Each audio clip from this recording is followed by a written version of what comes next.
So,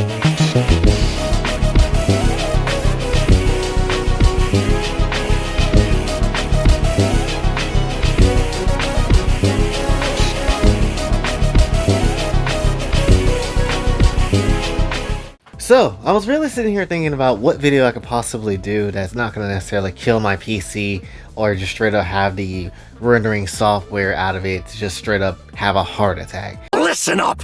If I catch wind of you bullying the mine workers one more time, you're gonna be so cooked!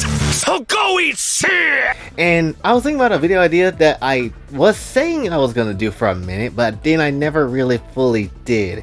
And that is, what actually makes a harem show good? Or like, more specifically, what makes it a perfect peak show for you when it comes down to it? Because there's a lot of different tropes that exist within anime that people just genuinely do not sit here and care for. Whether it is literally the friends of my power is the whole last trope of the show, whether it is literally I need an upgrade to be a certain enemy, or whether it's the fact that the main harem protagonist does not necessarily know how to make moves on the girl at all.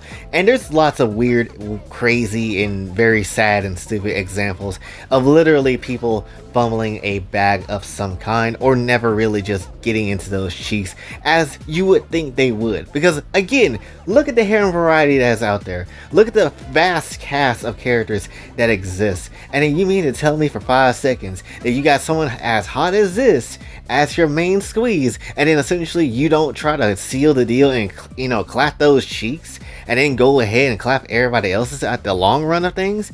That's crazy. That's weird. And it's like, what in the hell are we actually even doing here?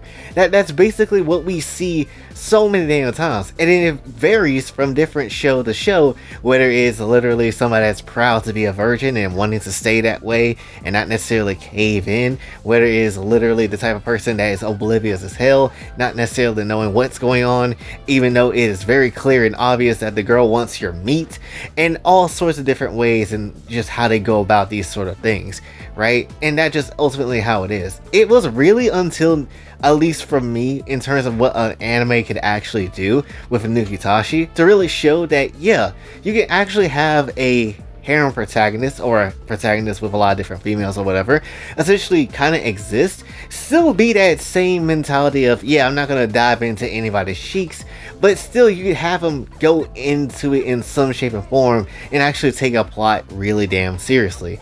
And there's other shows that with the example that shows, you know, you can have a harem character or just a main character in general that actually can beat up on some booty cheeks for 5 seconds, like the guy did with Roxanne in the Harem of Labyrinth of Another World, or just any other show that actually allows that sort of thing to kind of happen. It's possible, you just don't really, at least back then, you didn't really see too much of it. Now, outside of just straight up clapping the booty cheeks of some characters, there's obviously a lot of different things that harem shows just do not necessarily follow through on and don't really do.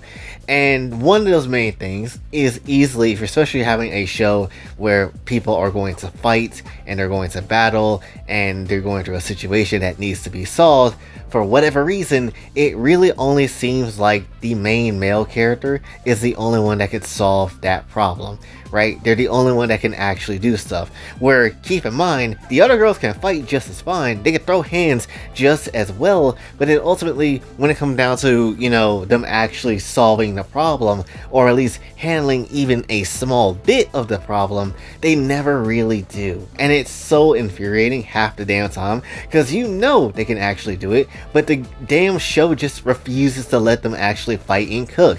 DxD has a terrible problem with that, where you know damn well Rias and Akano and Kaneko and Zenobia, as strong as these characters are, they should be able to beat ass and actually be able to handle big demon threats by themselves. Maybe not every single one of them, but at least a good amount of them, if they're going to be that high ranked and that strong and that renowned, only for them to not be able to do much of anything. They have the capability. When they was fighting Cerberus, they have the showing to do so, but they literally will just not let them be able to do it. Because you know why? Oh, football having ass bitch ass Issei gotta come through and save their asses for literally no reason when they be able to save themselves. This is the one time I'm like, there's some strong strong, independent woman that needs no man.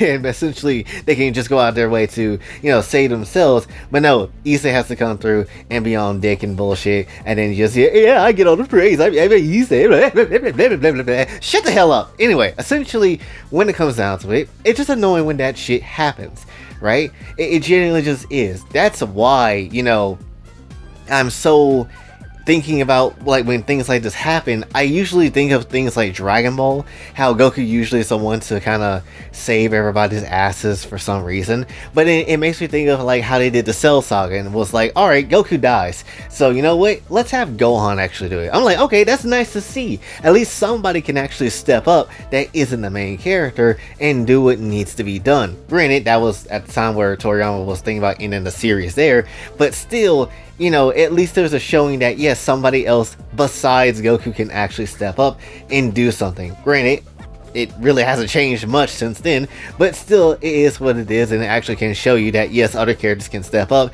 if the plot actually were to really demand for it. It could happen. A lot of complaints I usually see with harem shows that kind of is out there is usually that if you were put yourself into that situation, you would not get any sort of way of being dense. You would not be any sort of way of just straight up denying yourself some ass cheeks of certain things from certain characters, right? You wouldn't be absolutely oblivious or one-sided when it comes down to what is going on in the current situation with the characters that is around you. And that is like things that people has complained about for a good amount of time when it comes to anime. And a lot of anime will not really ever fix these type of tropes and these type of problems, because that is just how the culture is for it over there, right? It's kind of like if you look at things like, NCR or anything with cookery sort of culture when it comes down to it. They're not really going to change that because it's just part of their culture over there, and that's just how it is. Like, do you not know how bad cheating culture realistically is over there? It's not great. It's definitely not a good thing. And essentially, it very much bleeds through the fiction, and that's probably the reason why we do have NCR so much, or so much cuckery sort of, shows that kind of exist out there. You can take definitely a lot of things into fiction and then ignore a lot of real life stuff, but at the same time, there's always going to be something that kind of just bleeds through into fiction that is of a real deal thing. And I wouldn't be surprised if cheating is just a part of the things that actually bleeds through. But essentially, there's just things that's never going to be really truthfully fixed. Again, the only show that I really feel like that actually did harem right and actually took it into a route where it feels serious and it actually seems to do something different than a lot of different shows couldn't do is Nukitashi. Again, I will sing that damn show praises to the absolute highest that I can because of how good it is. But when it comes down to it though, before there was a Nukitashi, it literally felt like you had to take shit into your own hands. You had to take matters into your own hands and figure out exactly how to write an actual harem show. How can you actually do it?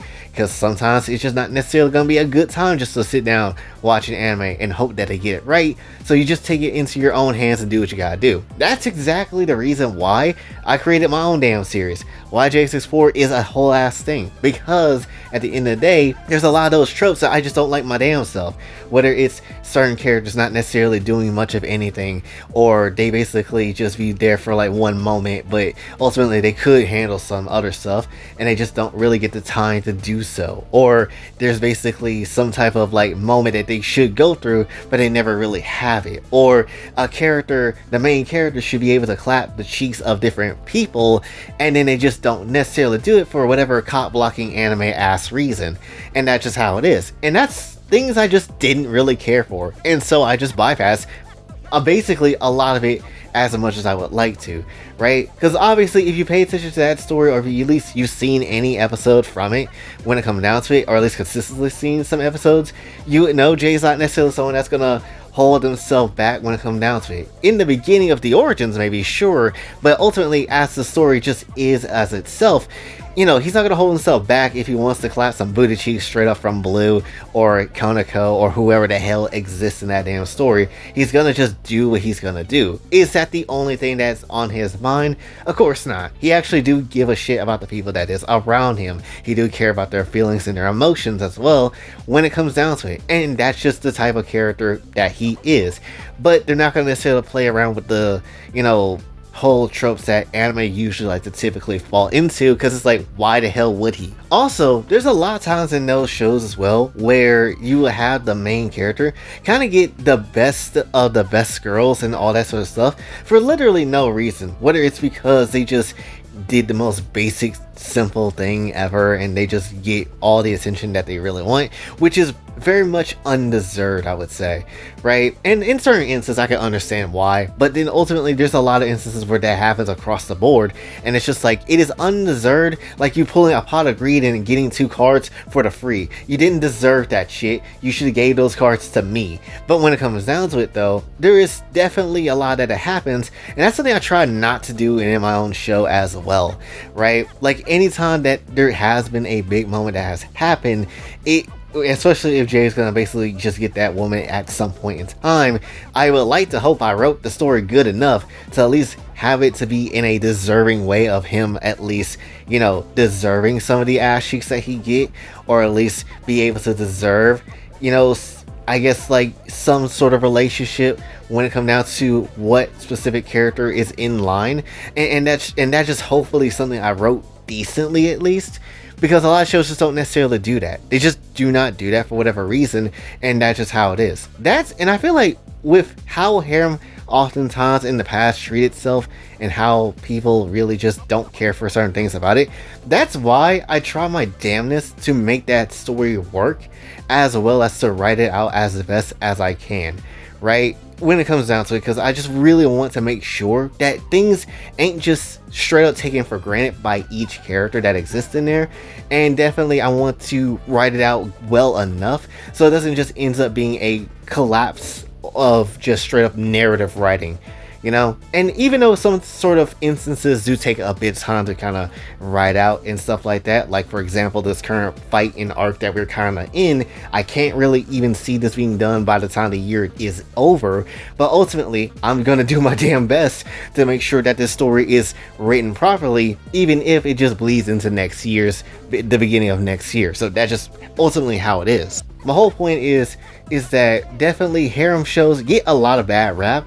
but at the same time it can be done well. Nugitashi is easily one of those moments where you can realize, okay, you can have lewd stuff in a story and somehow it is done well. I think Trash Taste, as crazy as it is, actually had a pretty good take of the damn show itself, kind of saying that, you know, it's not, when you watch the show and you see all the sex that goes on, it's not even hot, and somehow when they take the show, you know, kind of like seriously, the characters in the show kind of seriously, it actually is really damn good, right? They actually had I think Joey actually had pretty good, like, I guess like takes about the show itself, even though they only seen like maybe 1 or 2 episodes of it at the time. That's exactly what, you know, I would have wanted to see in anime for a good ass amount of time. The only problem was we didn't see anything until this point, so I'm again very much glad that something like Nugitashi exists, because that's exactly what I was trying to aim for when it comes down to JX4 as well for me. But I guess that's really all I wanted to say for this one. This is kind of a little bit all across the board, but hopefully you got an understanding of what I was trying to say though. But hopefully you did enjoy still regardless. If you did, be sure to like, share, subscribe, hit the bell notification on your way out. Also follow my socials, and if that's on its channel, Kofi and Cash App is available as well. And that's it, Boy J, sign off. Have a blessed day.